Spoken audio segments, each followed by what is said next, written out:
Znajdujemy się na fermie mlecznej w miejscowości Gorzupia, GR Kalak. Prowadzę gospodarstwo razem z żoną i dziećmi. Mamy 320 krów, doimy w tym momencie jest 280. Wydajność średnia dzienna to jest 46 litrów od krowy. Obrabiamy na dzień dzisiejszy 500 hektarów. Przede wszystkim gospodarstwo jest nastawione na produkcję mleka i dlatego główne nasze uprawy to są uprawy skierowane do produkcji pasz dla zwierząt. Wybrałem maszyny SIP, ponieważ miałem okazję je przetestować w polu i bardzo spodobała mi się ta koncepcja rozsuwanych maszyn z kondycjonerami, z taśmami.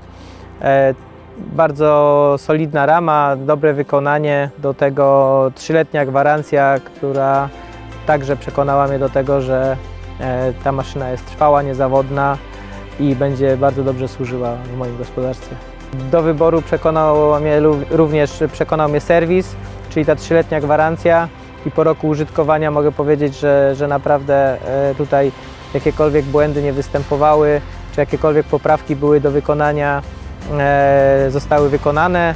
Jeżeli chodzi o update'y, czyli uzupełnienia czy innowacje, które są wprowadzane, poprawy produktowe, bo to jest nowy produkt, który dopiero od niedawna jest na rynku, więc cały czas maszyna jest udoskonalana i serwis przyjeżdża. I tak jak mówiłem, dopóki nie przyjechały do mnie na podwórko maszyny SIP, nie znałem tej marki. Była to dla mnie zupełna nowość.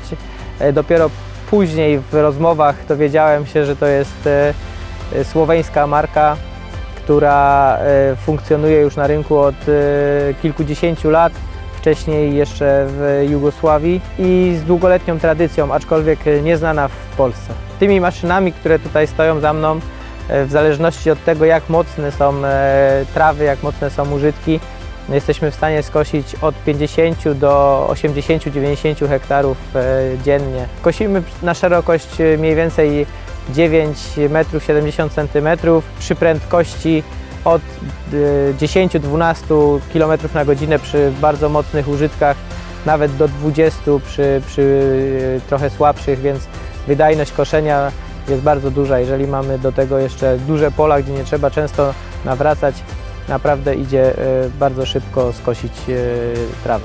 Poza kosiarkami mam jeszcze przetrząsacz Spidera i będziemy testowali zgrabiarkę 9-metrową Air. Wydaje mi się, że to są maszyny, które także przyszłościowo będą, to znaczy przegrabiarkę już mam, a zgrabiarka przyszłościowo też będzie u mnie w gospodarstwie.